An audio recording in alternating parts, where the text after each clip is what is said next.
திராவிட முன்னேற்ற கழக ஆட்சி இருக்கும்போது பார்த்தீங்கன்னா தொடர்ச்சியாக நேஷனல் கெலாமிட்டி மாதிரி பல்வேறு இயற்கை இடர்பாடுக்கான சூழ்நிலைகள் தொடர்ச்சியாக வந்தது.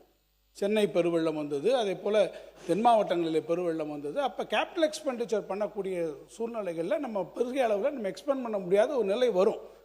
அப்படி வருகிற போது அந்த தொகையானது அப்போ நம்ம அந்த இதில் பட்ஜெட் ப்ரொவிஷன் வர, உதாரணத்துக்கு பள்ளி கல்வித்துறை நீங்கள் எடுத்துட்டிங்கன்னா டீச்சர்ஸ் அப்பாயின்மெண்ட்டுக்காக நீங்களே சொன்னீங்க ஊதியத்திற்கான தொகைகள் ஒருவேளை எக்ஸ்பெண்ட் பண்ண முடியாமல் இருக்கலாம்.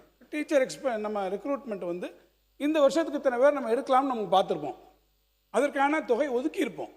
ஆனால் அந்த வருஷத்தில் ஒரு கோர்ட்டு கேஸோ அல்லது வேறு ஏதோ ஒரு பிரச்சனையினால அந்த ரெக்ரூட்மெண்ட் அன்றைக்கி நடந்திருக்காது, எக்ஸ்பெண்ட் பண்ணியிருக்க மாட்டோம். ஆனால் அதன் காரணமாகவே அடுத்த வருஷம் அந்த ரெக்ரூட்மெண்ட் வராது என்பதற்கு கிடையாது. ஸோ நம்ம அங்கே ஒரு ப்ரொவிஷன் கொடுத்தா ஒழிய நீங்கள் ஆக்சுவல் எக்ஸ்பெண்டிச்சரை மட்டும்தான் எடுத்துக்கொண்டு நீங்கள் ஃபர்தர் எஸ்டிமேட் நீங்கள் செய்வீர் என்று சொன்னால், நீங்கள் ரிவைஸ்ட் எஸ்டிமேட்டுக்கு போவேன் அல்லது அடுத்த வருஷத்துக்கான பட்ஜெட் எஸ்டிமேட்டுக்கு போவேன் என்று சொன்னால் அது ஒரு சரியான பிரதிபலிப்பாக உங்களுடைய திட்டமிடலுக்கு அமையாது என்பதை ஒன்று நான் உங்களுக்கு சொல்லிக்கொள்ள கடமைப்பட்டிருக்கேன். எஸ்ஓடிஆரில் நீங்கள் நான் கொண்டு சொன்னீங்க, நீங்கள் 229 வந்ததுன்னா கடந்த வருடம் நமக்கு வந்ததில் டிப்பு காரணம் என்ன? ஜிஎஸ்டியில் அவங்க ரேஷனலைசேஷன் கொண்டு வந்தாங்க. திடீரென்று ஜிஎஸ்டிக்கான வரி விகிதங்கள் குறைக்கப்பட்ட போது நமக்கு கிடைக்க வேண்டிய அந்த வரி வருமானங்கள் அதில் நமக்கு குறைவாக வர வேண்டிய சூழ்நிலை வந்தது. ஆனால் அந்த பாயின்ஸ் இந்த வருஷத்துக்கு மேலே நமக்கு வரும் என்று நாம் எதிர்பார்க்கிறோம். எனவே தான் நாம் என்ன பார்க்கிறோம், இந்த வருஷம் அதிலிருந்து அதிகமான வணிக வரியிலிருந்து நமக்கு ஒரு கூடுதலான தொகை வரும் என்று நாம் அதற்காக பதிலாக எஸ்டிமேட் செய்கிறோமே ஒழிய நீங்கள் சொல்வதை போல இது ஒரு அன்ரியலிஸ்டிக் எஸ்டிமேட் என்று கிடையாது. நம்ம ஒரு அம்பிஷியஸாக கூட நீங்கள் வைத்துக் கொள்ளலாம், but need not necessarily be a unrealistic estimate என்பதை நான் உங்களிடத்தில் தெரிவித்துக் கொள்ள விரும்புகிறேன். இன்னொன்று, நீங்கள் நேற்று பேசுகிற போது முந்தா நாளில் நம்முடைய மாண்புமிகு நிதியமைச்சர் பேசுகிற போது ஒன்று சொன்னாங்க, இந்த 60-70 நாட்களுக்குள்ளாக நாங்கள் கவர்மெண்ட் ட்ரெஷரிக்கு 15,000 கோடி ரூபாய் கவர்மெண்ட் ட்ரெஷரிக்கு நாங்கள் கொண்டு வந்திருக்கிறோம் என்று ஒரு கருத்தை அவர்கள் சொன்னார்கள்.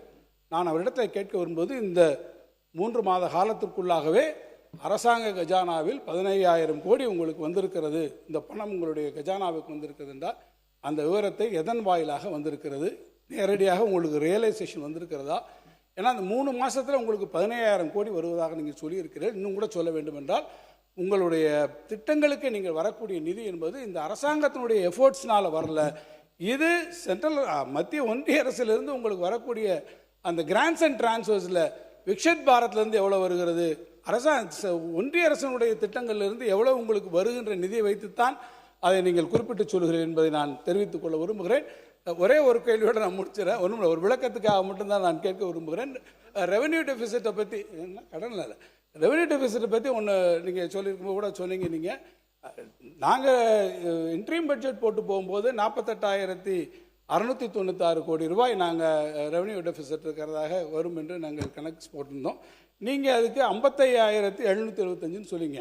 நாங்கள் 48,696 கோடி என்று நாங்கள் அந்த ரெவென்யூ டெபிசிட் வருகிற போது இந்த ஓய்வூதிய திட்டம் டாப்ஸுக்காக இருக்கக்கூடிய அந்த 11,000 கோடியை நாங்கள் கணக்கில் எடுத்துக்கொண்ட பிறகு அதற்கு 48,696, நீங்கள் அந்த 11,000 கோடியும் இன்றைக்கு கன்வீனியண்ட்டாக அதிலிருந்து எடுத்திருக்கிறீர்கள்.